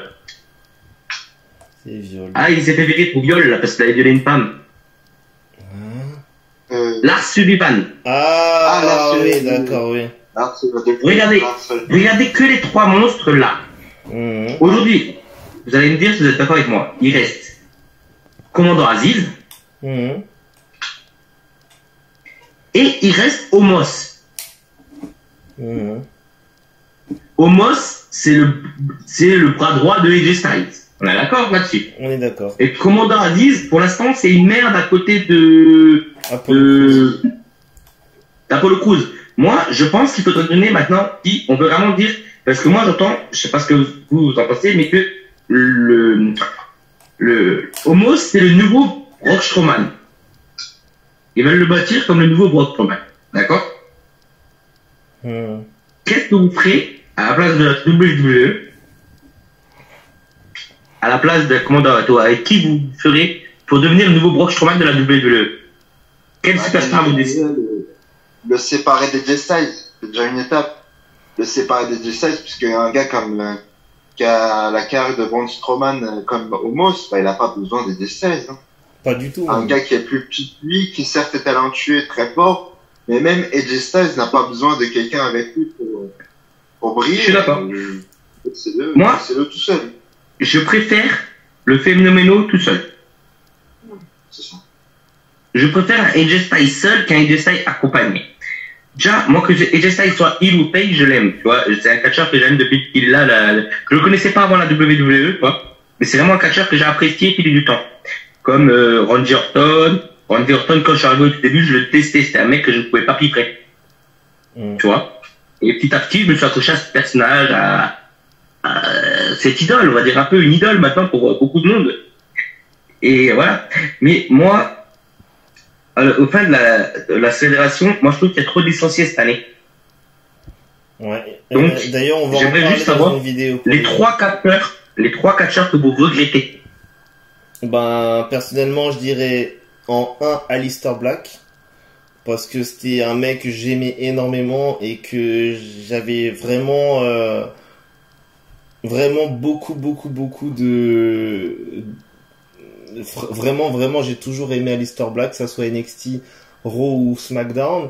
J'ai adoré le mec, il a remporté plein de trucs et j'ai toujours gueulé pour ses matchs parce que les Black Mass qu'il mettait, c'était un truc de ouf. Après, Lars Sullivan, il y a des gens qui l'aiment pas du tout. Il y a des gens qui n'ont jamais aimé Lars Sullivan, mais moi si. J'aime beaucoup son personnage de Freak. Je trouve qu'il a été vraiment, pour moi, dès qu'il était là, l'un des personnages les plus dominants du moment. Et il a toujours été très bon dans le ring. Et en 3, Bray Wyatt, évidemment. Le génie de la WWE. Il a toujours été très très bon, que ça soit en tant que Husky Harris avec la New Nexus, que ça soit en tant que Bray Wyatt lors de son retour en 2013, et que ça soit en tant que The Fiend récemment. Pour moi, Bray Wyatt, c'est vraiment un génie, et franchement, surtout en dédicace à son meilleur ami, John Huber, ou Luke Harper, ou encore Brody Lee, qu'on fait une petite paix à lui, parce que... Franchement, c'était un homme extraordinaire. Et Bray Wyatt, franchement, un génie. C'est un génie.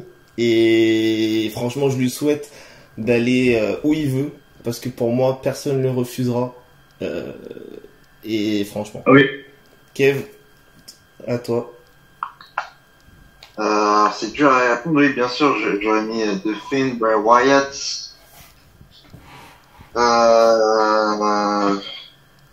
Là, comme ça, j'ai Wade Barrett qui me vient en tête, puisque la Nexus, en 2010, c'était l'une des équipes les plus... destructrices.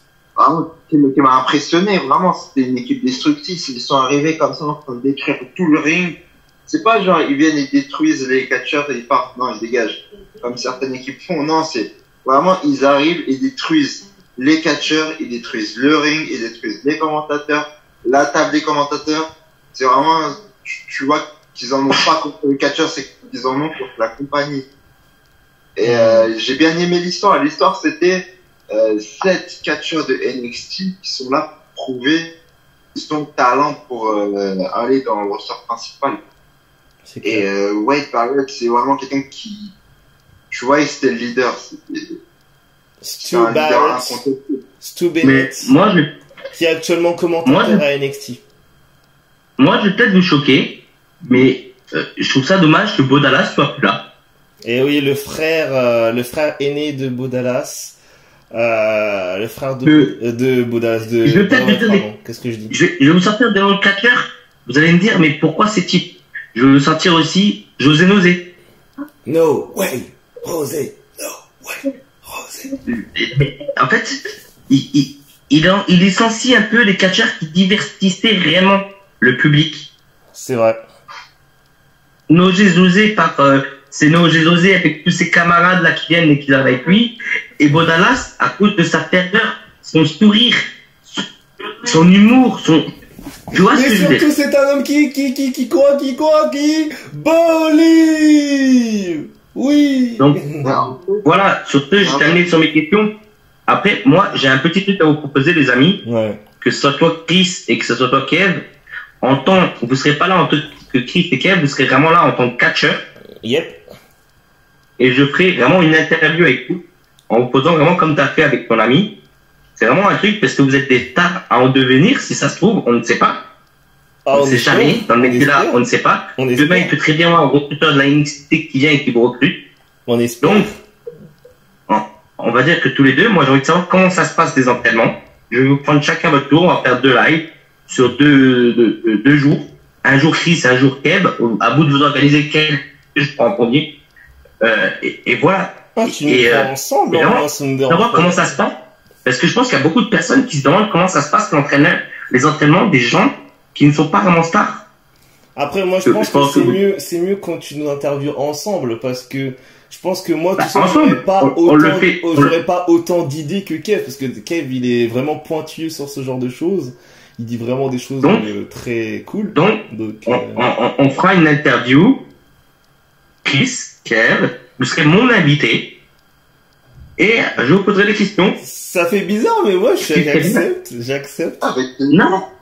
Mais vous êtes des gens qui s'entraînent. Moi, j'ai pas le champ, j'ai pas de club à côté de chez moi.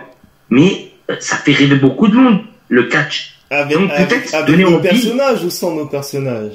C'est ça la question. Mais à vous de présenter votre personnage, ça sera à vous de venir quand vous voulez. Okay, si tu veux venir en tant que Chris Tyler, tu viens en tant que Chris Tyler. Si tu veux venir en tant que Chris tout court, tu viens en tant que Chris tout court. C'est vous qui me direz comment je vous appelle le jour-là, si je dois t'appeler Chris ou si je dois t'appeler Chris par ton nom de scène. Ok, ben ça va sortir le costard et les lunettes de soleil alors, on est d'accord. Et bien sûr, ça sera une interview. Chris, ça sera une interview filmée. Hein. Ah non, mais il n'y a pas de souci. Je ne sais pas comment on va se retrouver à 3 sur l'écran, mais essayer de gérer 5 crises de chez toi. Ouais. Ah ben, on se sortira, ça va. Donc, on fait ça quand vous voulez, vous de me donner une date, un jour ou une heure, et on fait ça. Et bah, n'hésitez pas les amis, c'est maintenant qu'il faut vous manifester dans les commentaires. Est-ce que vous voulez cette interview avec nous deux? Est-ce que ça vous plaît? N'hésitez pas à lâcher un petit like, c'est important, ça nous permet de nous motiver. Abonnez-vous en masse, ça montre votre envie de nous voir sur scène. Commentez surtout. Activez la cloche parce que c'est le seul moyen pour vous de recevoir la notification à temps. J'ai une meilleure idée, moi. Je vais dire un truc en tant qu'il. Abonnez-vous, bande de bâtards. Je crois qu'on va terminer la vidéo sur ce mot. On va terminer sur ce mot.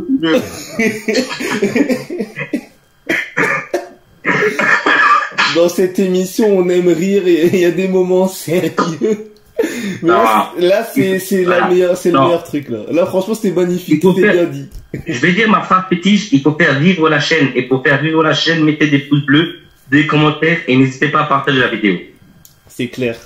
Et bah, les amis, j'ai envie de dire qu'on se retrouve très prochainement. Vous inquiétez pas, il va y avoir, vous le savez, comme d'habitude, des reviews, des previews, des interviews exclusives. Beaucoup d'interviews exclusives qui vont arriver. Avec des catcheurs français internationaux et même des débutants. Notamment nous, visiblement, on est un peu visé aussi dedans. Je voudrais vous annoncer, c'est pas encore officiel, donc je vais pas vous donner de nom, mais je serai contacter quelqu'un sur comment ça s'appelle encore ce truc-là, Instagram, une personnalité qui n'est pas catcheur, d'accord, je précise, mais qui commande beaucoup le catch. Donc je suis peut-être, ce n'est pas sûr, en train de prévoir une interview avec. Ok, c'est original. J'aime bien l'idée. Chris, je te dis que je ferai maximum pour trouver des gens qui veulent bien faire des interviews. Moi, j'ai essayé de contacter Kevin Owens par Instagram, là, par les trucs à la con, mais ça marche pas. Bon, ils disent le message, que votre message sera envoyé, il sera lu et on répondra dans les plus brefs délais. Quand tu reçois ce genre de message, c'est-à-dire que c'est un ordinateur derrière, ça n'a rien d'assisté. Je vous le dis. Sincèrement, quand vous recevez ce genre de message, quand on marque que votre message a bien été reçu, vous répondez dans la personnalité vous répondra dans les plus brefs délais, laissez tomber, vous n'aurez jamais de réponse. Est-ce Est-ce qu'on va bien avoir le Québécois Kevin Owens avec nous? On verra. J'aimerais. Mais tu sais, tu m'as toujours dit, il faut tester pour Oui, envoyer un message. on verra. J'écoute tes conseils. Là. On Moi, verra. je te dis, il y a une personne que j'aimerais avoir, c'est Amal. Si on arriverait à avoir une interview de cette femme, sincèrement, j'espère que quelqu'un la connaît dans le truc et qu'il lui passe, tu lui envoies. Bah, cette vidéo, avant d'arrêter la vidéo, on a eu l'occasion de la rencontrer pas plusieurs fois, quelques fois. J'ai plus dire quelques fois, parce que plusieurs fois, ça stipule qu'on l'a rencontrée beaucoup de fois. Non, quelques fois. Elle est venue assez souvent, on l'a rencontrée en show également. Mais En tout cas, le seul j'ai truc que jamais je peux dire, vraiment Chris, pensé réellement à l'inviter. Mais je peux vous garantir que si j'ai la chance de la revoir une nouvelle fois, je vous promets, je vais lui demander. Après, je ne vous assure pas qu'elle va dire oui parce qu'elle est en contrat avec la WWE et c'est super pour elle. Je lui souhaite que le meilleur pour la suite. Mais si elle dit oui, avec grand plaisir, on fait une vidéo avec Amal. Avec grand plaisir. donc, moi, je l'ai dit et je l'ai répété à ma femme, quand il y aura le catch en France, avec la WWE, que ce soit aux arènes de Metz ou aux arènes de Strasbourg, donc le plus proche de chez moi, voire peut-être aux arènes de Nancy, j'irai. Donc, si il y a possibilité de croiser Amal, je sais pas si la NXT fait aussi des tournées, peut-être aller voir aussi des jeux de la NXT. Et c'est ça le but, Chris. C'est si on reste chez nous et qu'on est que derrière notre ordinateur, ça marche pas comme ça. Il faut vraiment que quand vous deux, vous allez dans votre ville et que près de votre ville, il y a un show de catch, il faut y aller. C'est comme ça qu'on pourra essayer de rencontrer des superstars, d'essayer de leur poser des petites questions et peut-être que le fait de mettre le mégaphone, enregistrer avec le mégaphone, tu vois, il y a un fait seul diffuser ça salon. sur notre- Bah, il il y a un truc qui est fait pour ça. Ça s'appelle le meet and greet. Et d'ailleurs, il y en aura un à SummerSlam. Il y aura, il me semble, Drew McIntyre qui sera là pour le meet and greet. Il me semble, je sais plus exactement et qui l'accompagne. Il y aura Charlotte, je crois.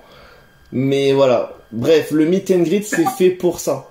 Le meet and greet, c'est fait pour ça. C'est vraiment, les catcheurs sont là pour recevoir toutes les questions, pour que toutes les grosses, on va dire les grosses compagnies d'interview, les chaînes de télé sont là pour les interviewer. C'est fait pour. Vous voyez ce que je veux dire? Mais ils sont pas là longtemps. Donc si tu veux les interviewer, c'est pas dans 30 ans, c'est à ce moment-là précis. Tu vois ce que je veux dire? Donc moi personnellement, évidemment, moi si tu veux, la première fois que j'étais dans un live WWE, c'était en 2016 à Paris-Bercy. Et et moi, franchement, ça sera gravé dans ma tête pour toujours parce que pour moi, c'est ce moment-là précis après cette nuit, le lendemain de cette nuit où je me suis dit, c'est décidé, je vais devenir catcheur. Tu vois ce que je veux dire? Chris, tout ça, tu pourras le regarder et le réserver pour notre interview peut-être. Mais j'ai plein d'anecdotes sur ce moment, j'ai beaucoup d'anecdotes. Je vais déjà lancer là-dessus.